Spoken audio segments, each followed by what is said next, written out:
23e numéro de Graines de Savoir sur l'alimentation de précision, une thématique étudiée à Jean Blou, agrobiotech de l'Université de Liège. Et pour en parler, direction le centre de recherche Terra, où nous avons rendez-vous avec le président de la CARE Food is Live. Bonjour, mon nom est Christophe Lecaire, je suis professeur de technologie alimentaire ici à Jean Blou Agrobiotech. Les liens entre l'alimentation et la santé sont de plus en plus étroits. Dans ce contexte, nous nous orientons sur le moyen et le long terme vers une alimentation de précision, c'est-à-dire une alimentation personnalisée en fonction du profil de chaque consommateur pour contribuer à ce que celui-ci reste en meilleure santé le plus longtemps possible.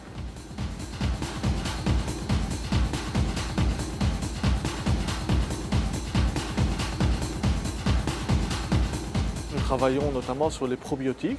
Nous travaillons sur des packs qui sont capables d'incorporer des probiotiques, c'est-à-dire que normalement, ces micro-organismes positifs, bénéfiques pour notre santé, leur habitat, je dirais, leur milieu de développement principal, c'est souvent le lait. Ils se sentent bien dans le lait.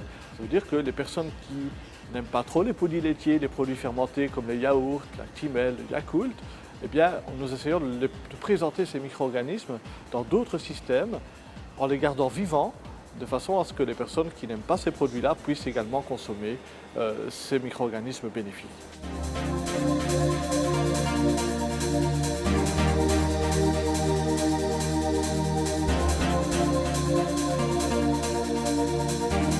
Hippocrate disait déjà, de ton alimentation, tu feras ta médecine. Évidemment, maintenant, nous avons une meilleure connaissance, notamment par exemple au niveau du système digestif et des micro-organismes qui l'habitent. Nous avons une meilleure connaissance du lien entre l'alimentation, les micro-organismes et l'état de santé général des consommateurs. Par exemple, nous savons que des maladies comme le diabète de type 2, l'obésité, la maladie cœliaque sont en lien avec des déséquilibres de ce microbiote. Et donc, par l'alimentation, nous essayons de pouvoir corriger ce microbiote et ces déséquilibres de façon à maintenir la personne le plus longtemps possible en bonne santé.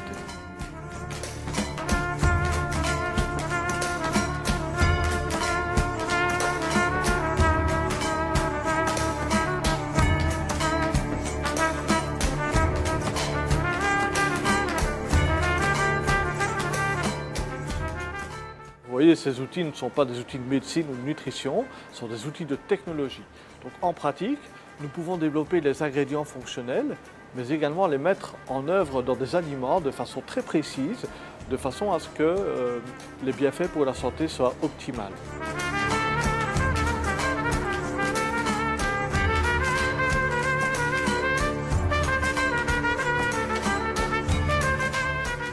Alors si on attend des caractéristiques de plus en plus fines de nos aliments d'un point de vue nutritionnel, assimilation et effets bénéfiques pour la santé, il n'en reste pas moins que les aliments doivent rester autre chose que des pilules. Ils doivent rester naturels, nous faire plaisir tant au niveau gustatif que sensoriel. Et donc on doit jouer avec ça, donc non seulement à intégrer des formulations efficaces, mais également qui conservent des caractéristiques en réponse aux attentes du consommateur.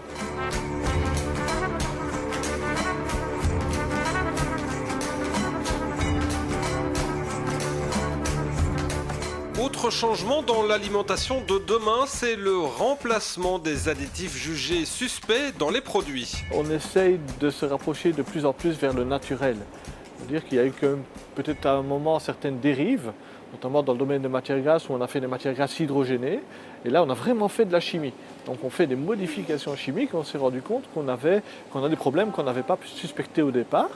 Et donc actuellement, on est plus vers des procédés plus doux, plus respectueux du produit lui-même, et notamment qui se basent plutôt sur des principes physiques à la place du chimique. Donc par exemple, on essaie de fonctionnaliser des farines de façon à pouvoir remplacer des additifs, donc les E sur vos étiquettes, c'est ce qu'on appelle le clean label. Donc, vraiment remplacer les E sur les étiquettes du consommateur par des ingrédients naturels. Alors évidemment, on ne peut pas prendre uniquement de la farine pour remplacer tous les additifs, mais quand on fait des traitements physiques de cette farine, on arrive à modifier ses propriétés tout en gardant des caractéristiques acceptables pour le consommateur.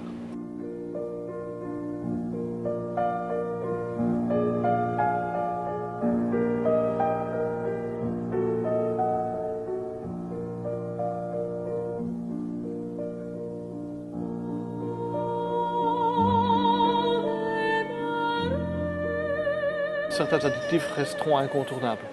Ils ne sont pas tous mauvais pour la santé. D'ailleurs, vous avez beaucoup d'additifs qui sont tout à fait naturels, mais qui simplement ne sont pas produits chez nous, et donc ont dû faire l'objet d'une étude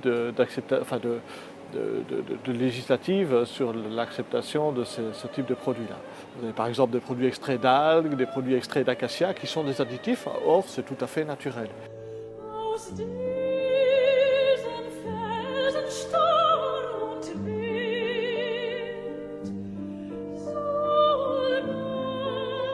Un des gros changements actuels par rapport à il y a une centaine d'années, c'est qu'il y a une centaine d'années, les gens travaillaient 3 jours par semaine pour se payer leur aliment.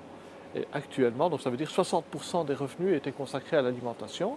Actuellement, on est à moins de 13% par ménage. Donc ça veut dire qu'effectivement, il faut une alimentation bon marché, malheureusement. Je pense que ce n'est pas toujours la solution, mais c'est une demande de la population qui n'est plus prête à payer énormément pour son alimentation. Donc ça, c'est un des premiers problèmes. Le deuxième problème, alors, c'est ce qu'on peut dire sur le naturel, c'est que le naturel n'est pas toujours un gage de sécurité. Vous avez les pires poisons dans la nature. Si vous prenez les champignons, la manite phalloïde, etc., c'est tout à fait naturel, c'est tout à fait bio et ce n'est pas pour autant bon pour la santé, pardon. Et à côté de cela, vous avez des additifs qui, eux, sont tout à fait naturels, mais sont additifs parce qu'ils ne sont pas produits chez nous depuis très longtemps. Donc, il y a une difficulté à faire comprendre ça aux consommateurs, mais plus on se rapprochera quand même de la nature, et normalement, plus on aura un gage de sécurité pour le consommateur.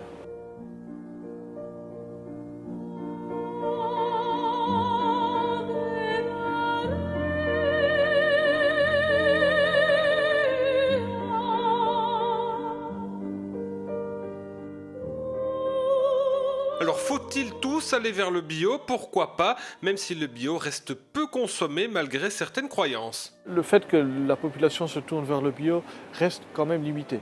Ça veut dire que quand on regarde vraiment les chiffres au niveau du bio, effectivement, vous avez une croissance qui est très importante, mais on reste très bas. Ça veut dire que vous avez une croissance, mais ça ne tient que quelques pourcents, en tout cas pour certains produits, pour la majorité des produits. Vous avez des produits pour lesquels, notamment le lait, les œufs, les produits d'origine animale, là où les crises successives ont fait en sorte que là, vraiment, la quantité de produits bio consommés est beaucoup plus importante. Donc, il y a peut-être une alternative au bio, c'est-à-dire peut-être la concurrence numéro 1 du bio pour le futur, c'est l'agriculture traditionnelle qui va commencer à utiliser les techniques du bio sans nécessairement en faire toutes les certifications.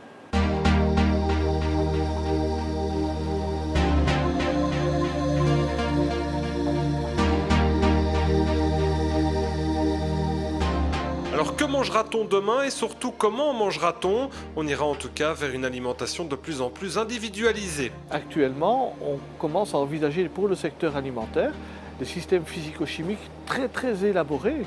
On a pensé tout à fait impossible dans le secteur alimentaire il y a quelques années. Je parle par exemple des micro-émulsions, des liposomes, des nanocapsules, qui sont des systèmes qui, d'un point de vue physique, sont très particuliers, une organisation de la matière vraiment très particulière, qui peut viser à avoir une meilleure assimilation des ingrédients. Donc la chimie reste la même, mais l'état physique et la présentation, elle, est plus adaptée. Et idéalement, on rêverait par exemple que les constituants soient délivrés au bon moment quand vous en avez vraiment besoin.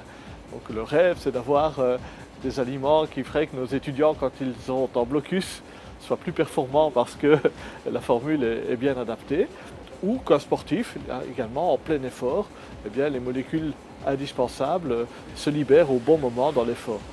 Ça, c'est toute une recherche justement sur cette formulation et l'état de présentation, l'état physique de présentation de la matière. Donc on fait vraiment de la formulation intelligente également.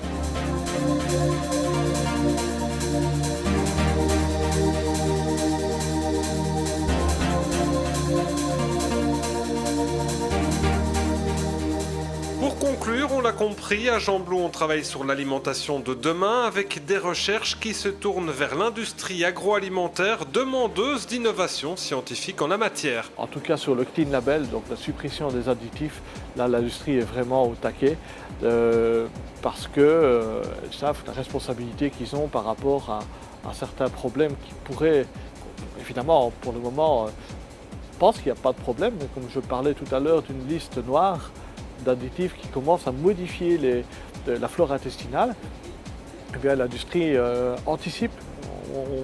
On dépeint souvent l'industrie comme étant diabolique, mais en réalité, il y a beaucoup de choses qu'ils anticipent par rapport à la législation, notamment dans le domaine de l'acrylamide, par exemple. Quand on fait des frites, eh bien, tous les producteurs de frites avec lesquels nous travaillons anticipent et font les mesures, alors que légalement, actuellement, il n'y a encore aucune contrainte législative. C'est des enjeux de santé publique et également économique. Évidemment, si une entreprise est prise dans un scandale par négligence, évidemment, elle va perdre également sa clientèle. Donc, c'est bénéfice pour la population. Le tout est avant tout, évidemment, de préserver la santé des consommateurs. Une santé à laquelle la population tient par-dessus tout, une bonne santé qui passe évidemment, on l'a compris, par une bonne alimentation.